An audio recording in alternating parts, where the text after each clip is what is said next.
हरे कृष्णा। आज का शीर्षक है निस्वार्थ भाव।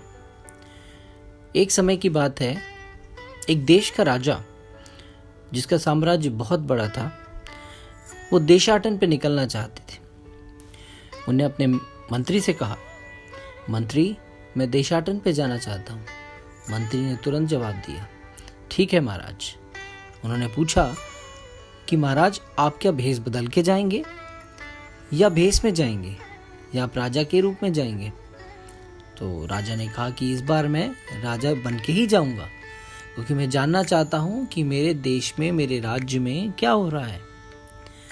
मंत्री ने कहा ठीक है महाराज। मंत्री ने सारी तैयारियां की, लश्कर तैयार किया, लश्कर महल से निकला राज्य के लिए।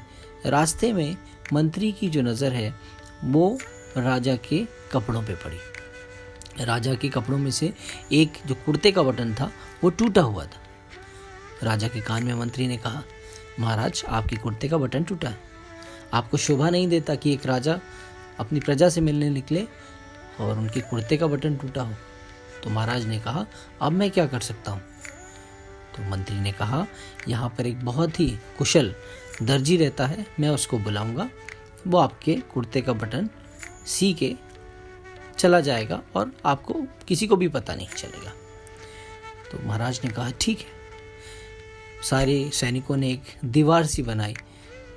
दर्जी आया, उसने महाराज का बटन सीना शुरू किया और जब वो बटन टाँक ही रहा था तो उसके मन में एक ख्याल आया। उसने सोचा कि मैं लोगों से एक अशर्फी लेता हूँ, महाराज क्योंकि राजा हैं तो उनसे मैं 10 अशर्फी मांग लूँगा। फिर जब महाराज का बटन टाँक ही रहा था तो उसके मन में आया, ये तो राजा हैं, इनकी वजह से तो मेरा कारोबार चलता है, इनकी वजह से हमें खाने को मिलता है, इनकी वजह से हमारा परिवार कुशल मंगलमय अच्छी तरह खुशी से रहता है और मैं इन्हीं से इतना कुछ मांगूंगा, इनको तो मुझे धन्यवाद देना चाहिए। ये बात सोचते हुए उसने बटन को टाँक दिया और महाराज ये देख के बड़े खुश हुए।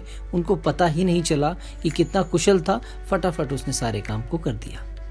महाराज ने पूछा, दर्जी बताओ तुम्हें क्या चाहिए, मैं तुमसे बहुत प्रसन्न हूँ। दर्जी ने कहा, महाराज आपका दिया सब कुछ है, आप ही के द्वारा तो हम खाते हैं, आप ही के द्वारा तो हम रहते हैं, आप ही के द्वारा सारे कार्य हो रहे हैं, आप ही के द्वारा ये सारी प्रजा खुश है, भला मैं आपसे क्या मांग सकता हूँ, आपने तो हमें सब कुछ दिया है।